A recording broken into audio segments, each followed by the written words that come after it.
साहबी रसूल हजरत अमीर माविया रदी अल्लाह तआला अन्हु के विसाल के बाद यजीद तख्त पर बैठा। यजीद ने कहा कि इन लोगों का मुझे इतना खतरा नहीं है कि जितना खतरा मुझे 3 आदमियों का है कि कहीं वो अमीर माविया के इंतकाल की खबर सुनकर खिलाफत का ऐलान न कर दें। हजरत इमाम हुसैन, हजरत अब्दुल्ला बिन जुबैर, हजरत अब्दुल्ला बिन उमर।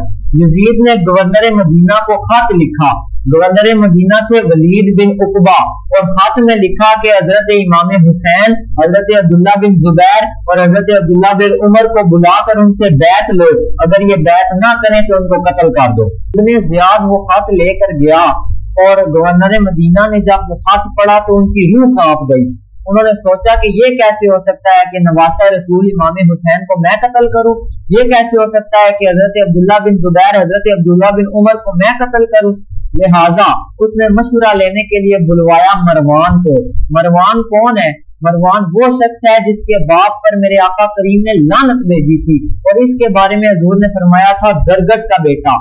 और मरवान से पूछा कि बता तेरा क्या मशवरा है। मरवान ने कहा कि ए वलीद, तुझे मालूम है कि यजीद कितना सख्त है, तो अब्दुल्ला बिन जुबैर, अब्दुल्ला बिन उमर और हज़रत इमाम हुसैन को बुला और उनसे बैत ले।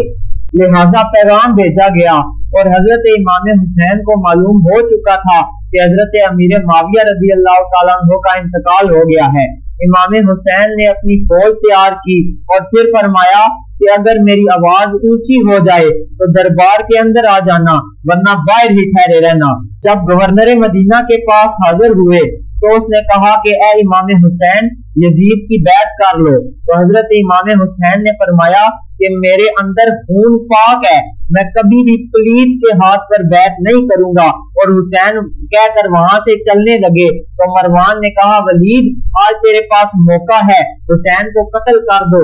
इमाम हुसैन जलाल में आ गए और फरमाया मरवान, तू मुझे कत्ल करेगा या वलीद मुझे कत्ल करेगा? तुझे पता नहीं मेरे अंदर खून हैदरे करार का है। इमाम हुसैन को पता चल चुका था कि यजीद अब मक्का पर भी चढ़ाई करेगा और मदीना पर भी चढ़ाई करेगा, मगर हुसैन ये नहीं चाहते थे क्योंकि मेरा नाना वहां पे तशरीफ फरमा है। तो हजरत इमाम हुसैन ने रात को अपनी अहले बैत को बुलाया और फिर फरमाया चलो मदीना छोड़कर मक्का चलते हैं।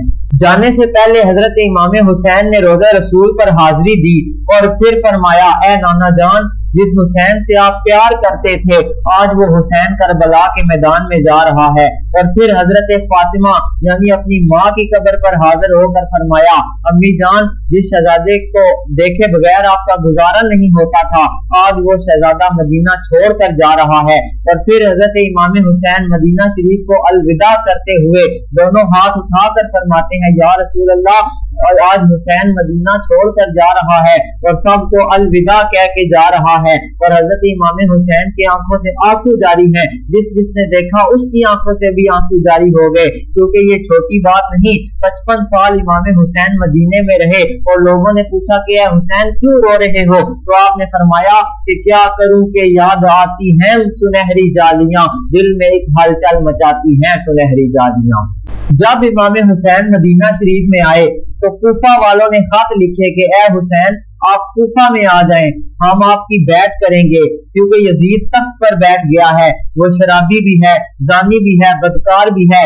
लोगों ने कहा कि हुसैन आप कूफा न जाएं, क्योंकि रसूलुल्लाह ने फरमाया था कूफी वफादार नहीं। हुसैन ने फरमाया कि अगर कूफी क़यामत वाले दिन खड़े हो गए कि हुजूर हमने आपके नवासे को बुलाया मगर वो नहीं आया, तो हजरत इमाम हुसैन ने फरमाया अगर क़यामत के दिन मेरे नाने ने मुझसे सवाल कर लिया तो फिर, और फिर आपने फरमाया अब मुझ पर जिहाद फर्ज हो गया है।